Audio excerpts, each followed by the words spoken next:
Hey there, folks, and welcome back to X-Rated Talk Productions. Like I promised on the Facebook page, I plan on reviewing the entirety of American Horror Story at some point. Now, I'm going to break this down season by season, and since I just watched Freakshow, I think Freakshow would be a pretty damn good place to start. Alright, now,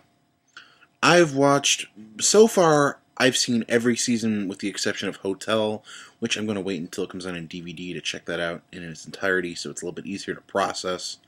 Now, like I said, I just finished Freakshow, and I have to tell you, I think American Horror Story Freakshow is the very best the series has ever produced.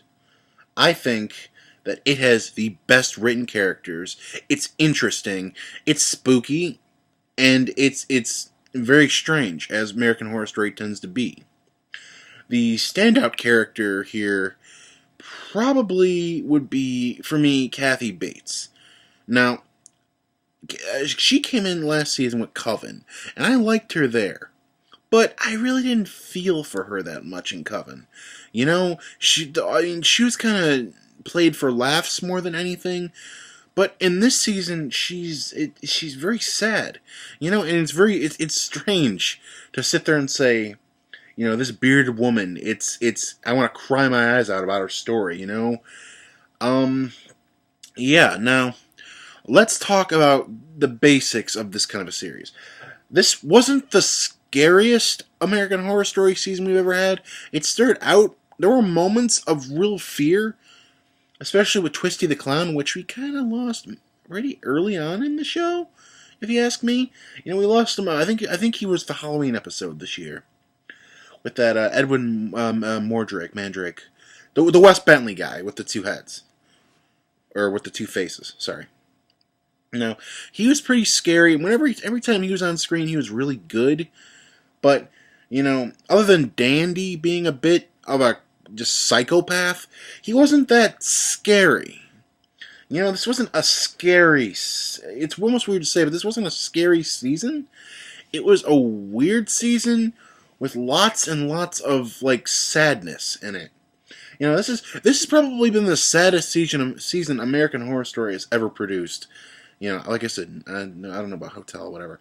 But the stories that each one of these characters... I felt more for these characters than I had for any characters in this series thus far. I'm talking Murder House, Coven, Asylum, whatever. I legitimately was upset when characters died.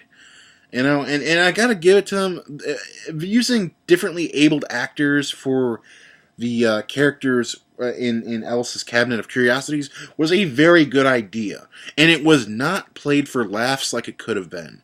You know, I kind of expected going in to be a wild, wacky season full of just insane, you know, making fun of these people, and they didn't do that. They treated these folks with absolute respect. Nobody was played up for laughs. Even the silliest of characters, Kathy Bates' bearded woman, was taken dead seriously, and I love that.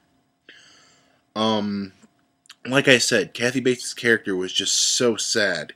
And another thing, this is the first series in the American Horror Story show to actually start connecting the dots between separate seasons. Now, I'm actually quite curious.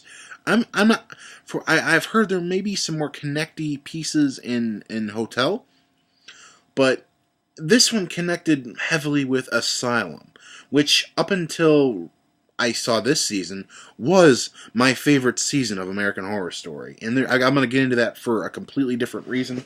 This, like I was saying, this is probably the saddest season, and it strangely feels like the most mature season. You know, it was really, really well written for everybody. The connections, especially the Orphans episode, nearly had me in tears sitting there watching it, just knowing the fate of Pepper in Asylum. You know, knowing that this character was going to be locked up for years for something that she had nothing to do with. I was almost in tears watching it. I'm telling you, it was insanity.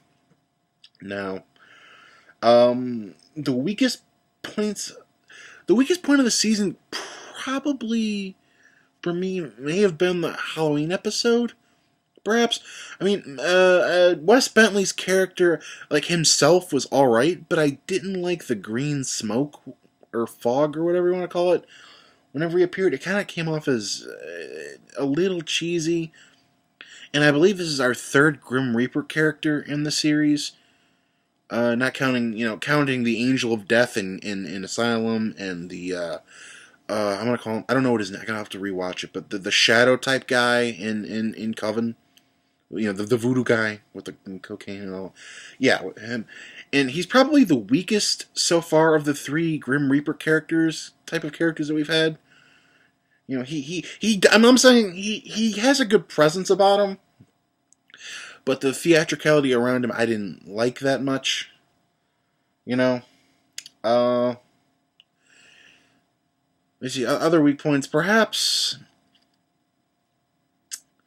I don't know. I thought this was a pretty damn strong season. I finished it in about a week, and that's just because I couldn't stop watching. It was so well done.